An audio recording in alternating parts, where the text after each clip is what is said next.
Welcome to our community. Susie Thomas with you this morning. We are welcoming our friend Christine Wolf from Christine Wolf Ministries. Good morning. Good morning.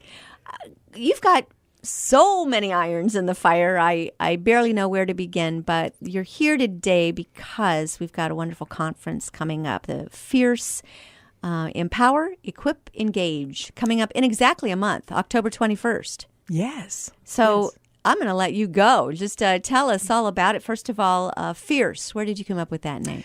Well, how we came up with that word, we labored over. We knew we wanted the conference to say something, but we just couldn't put our finger on it. We literally took most of our time trying to come up with the right word.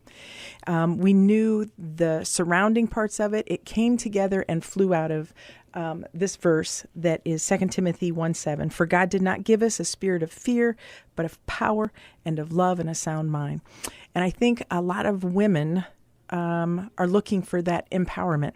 And we look in places that it really doesn't come through. It doesn't pay off the way it should.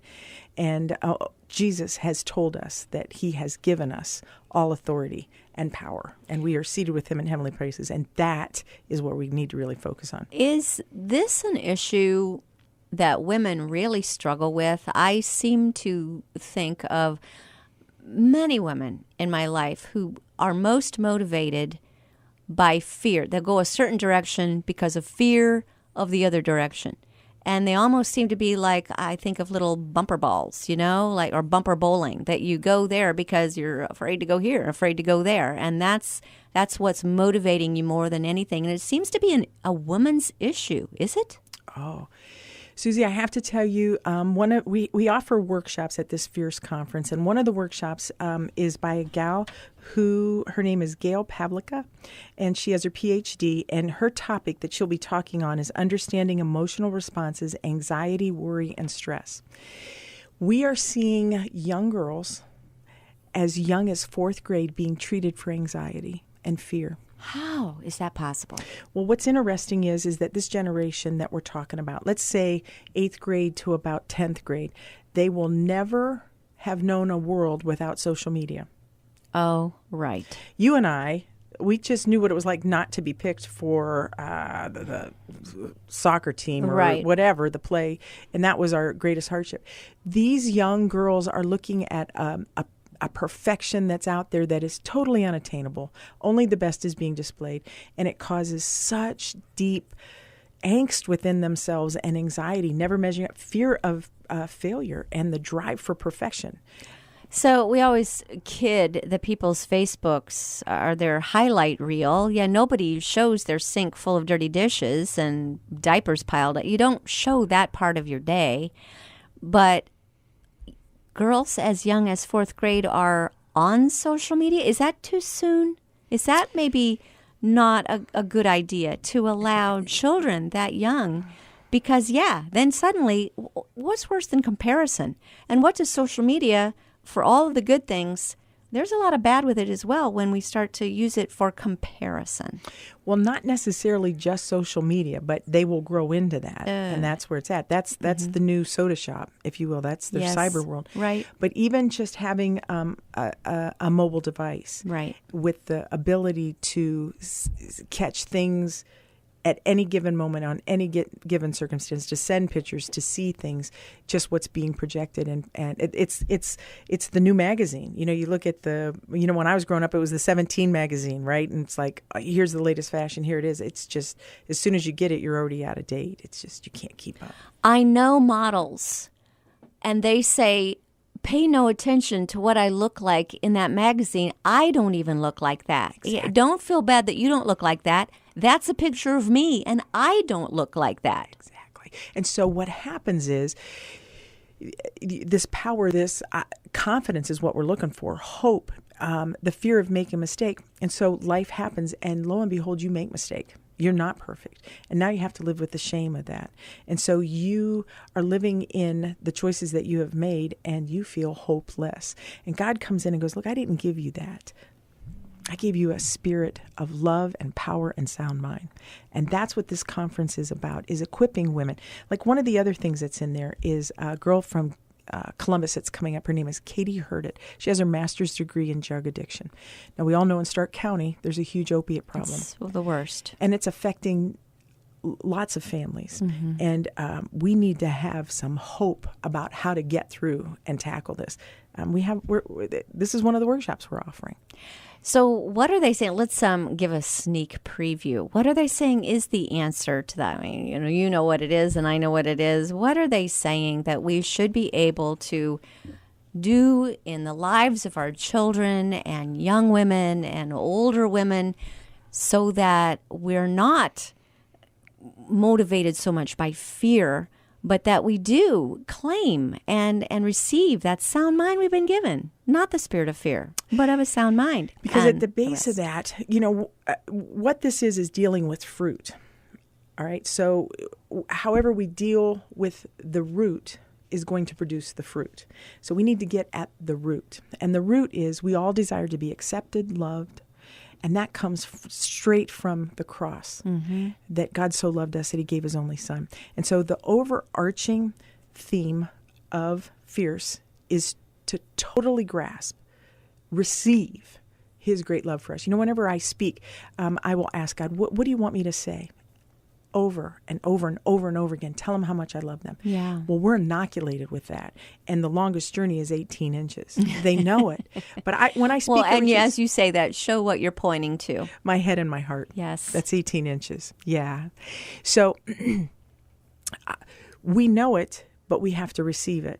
We have to receive it. And when I speak at retreats, I spend most of the weekend trying to get women to surrender and let God in. Because we're stuffers. We just keep on going and just keep on going. And there's things that he wants to heal so that we can have all that he wants us to have. Women know this in your head, as you say, but to actually be able to grasp it, live it, and embrace it, and have it hit the heart and pierce the heart and receive it. Why is it so hard? Why is it so hard to say, okay, yes, I am loved?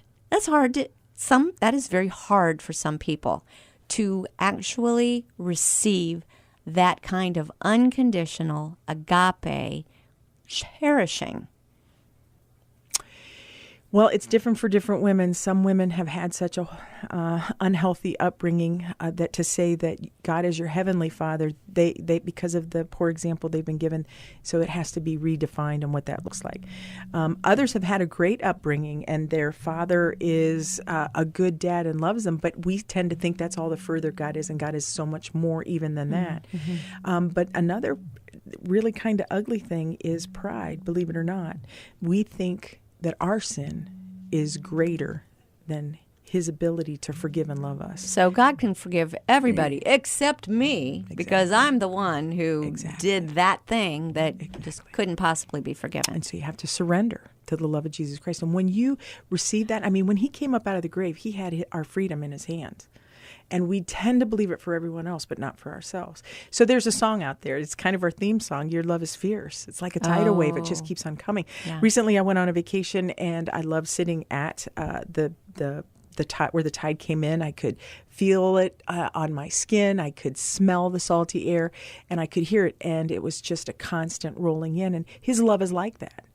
It just keeps coming. Never thought of having a hard time receiving forgiveness as being a pride issue. Never thought of it that way. That's ugly. That's so that would be getting at the root. Yes. And we don't like to look at that. And so that's generally when people when you call that out on them, they go, it is. And so you need to surrender to that. You got to humble yourself, right? There's a lot of women, I think, who recognize this in their own lives and really, really do not want their daughters having to repeat that same kind of a deal.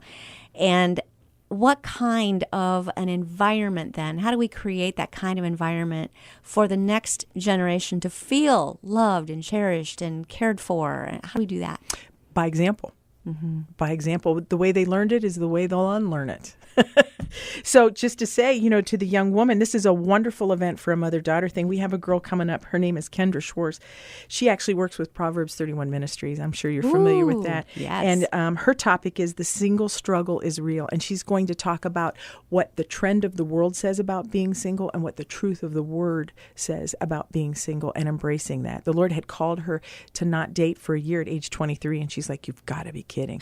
And she's going to be sharing about what God had shared with her in that, which is really powerful because, you know that clock, you're 23, I should be, and you're looking. And I have even had some women say at that, that pivotal age or whatever it is, that if God doesn't bring someone in 2 years, and I quote, I'll marry the first thing that comes along. Oh my goodness. Yeah.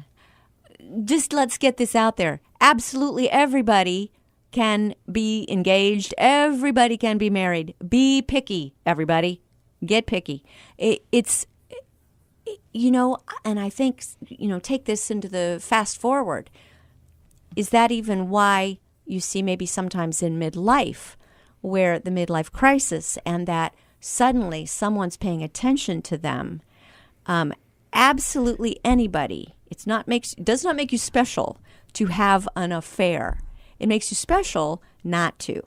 Because look at afternoon television, absolutely anybody in any walk of life, any person on the street can do that, can have an affair. But not everybody can remain loyal and faithful and continue to work through that marriage once you are married. Your take on that? Well, the highest divorce rate at 36% is between the age of 58 and 63. And that's when most children have left the home. So a lot of Say those ages again. 58 and 63 is the highest divorce rate at 36%. And you kind of think at that point you've got it figured out, right? Well, what happens is, especially for families who have young children and the marriage has been neglected, you're staying together for the children. And when the children leave, then you haven't maintained your marriage. And so it's just a shamble. And so that's what you just said is true. You see it all the time. The age group, which takes me back to the conference, the age group that this is for then would be? Every age, who? every woman, every woman. There is a workshop by a gal named Emily Kuntz who has her BA in art therapy and psychology, and her topic is healing through art. She said so often art is able to communicate in a way that words isn't. And so this is an actually hands-on art project. Right now you see a lot of popular things with painting, and this is actually ministering through art. And so maybe there's someone who has gone through a loss and they're grieving and there's just not words. This is actually a workshop for someone just to be able to release the inward emotion that the trauma has caused. I don't mean to be glib, but asking somebody to do art might be trauma for some people. They might be fearful of that. Yeah. There's no art judge going to be there, right? Absolutely not. Okay. Absolutely not. That helps. You know what? Let's, we only have about a minute here before we have to take a break. So real quickly, let's go through when and where this is all taking place and all the particulars. When, where, how do we get tickets? Yes. October 21st, which would be in 1 month. You can go, if you're on Facebook, you can search for the Fierce Women's Conference and click on that. You can that'll take you right to buying a ticket. The ticket is $35. If you don't have Facebook, you can go to Alliance Friends Church and click on the Adult tab. The Fierce Conference will drop down. Or you can call the church. We will give you that telephone number on the other side of this break. And visiting with Christine Wolf from Christine Wolf Ministries and the Fierce Conference coming up October 21st. You're listening to Our Community.